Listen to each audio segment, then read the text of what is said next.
જીવનપા થઈને ચાલો ત્યાગની હેરણપરને તપાસી. બહુ જ પૌરાણિક વાત છે. રાજા પ્રસેનજીતની પુત્રી રાજકુમારી રાજમહેલના એક ખૂણે બગીચામાં એ ફરવા માટે એટલી બધી રૂપવાન હતી કે દરેક યુવક એને મેળવવા, એની સામે જોવા વ્યાકુળ રહેતો. એક ત્યાગી સંન્યાસી રાજાના ઉદ્યાનમાં બગીચામાં રોકાયેલા હતા. તેઓ પોતે સરસ્વતીની ઉપાસના અને વંદનામાં મગ્ન હતા. સવારના પોર રાજાના ઉદ્યાનનો ખૂણે ખૂણો એમની દિવ્ય ઉપસ્થિતિથી, સાત્વિકતાથી ભરેલો બની ગયેલો હતો.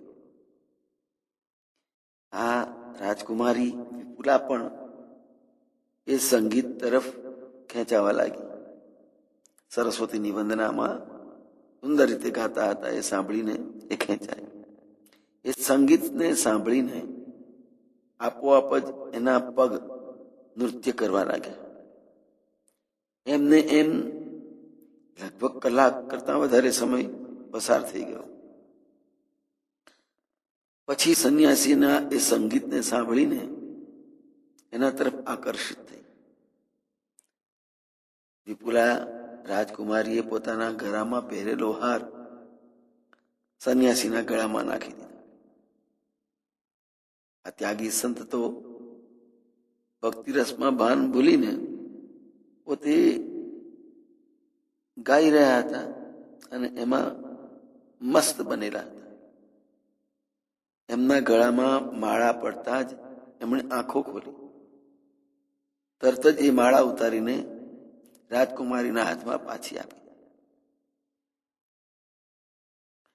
આ બાજુએ રાજા પ્રસેનજીત અને એની પત્ની મહારાણી, એમને આ વાતની ખબર પડી એટલે પણ ઉદ્યાનમાં બગીચામાં આવ્યા.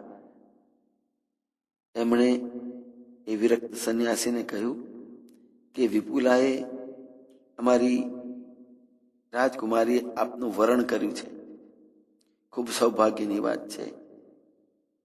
આપ રાજકુમારી સાથે લગ્ન કરો અને અડધા રાજ્યના સ્વામી બની જાઓ. સંન્યાસી સંતે બે હાથ જોડીને રાજા પ્રસેનજીતને કહ્યું કે રાજન, એક સંન્યાસી હોવાના નાતે હું પહેલેથી જ પ્રભુના પ્રેમમાં પડી ચૂક્યો છું. હું ભગવાનને વરી ચૂક્યો છું. હવે તો મારું જીવન એમની સાધના માટે, તપસ્યા કરવા માટે મેં સમર્પિત કરી દીધું છે. રાજકુમારીએ પણ એમની આવી વાતો સાંભળીને નિશ્ચય કર્યો કે ભલે મારા લગ્ન સંન્યાસી સાથે ન થાય, પરંતુ હું પણ આવા જ ભક્તિના આદર્શને લઈને એ મુજબ જ મારું જીવન જીવીશ.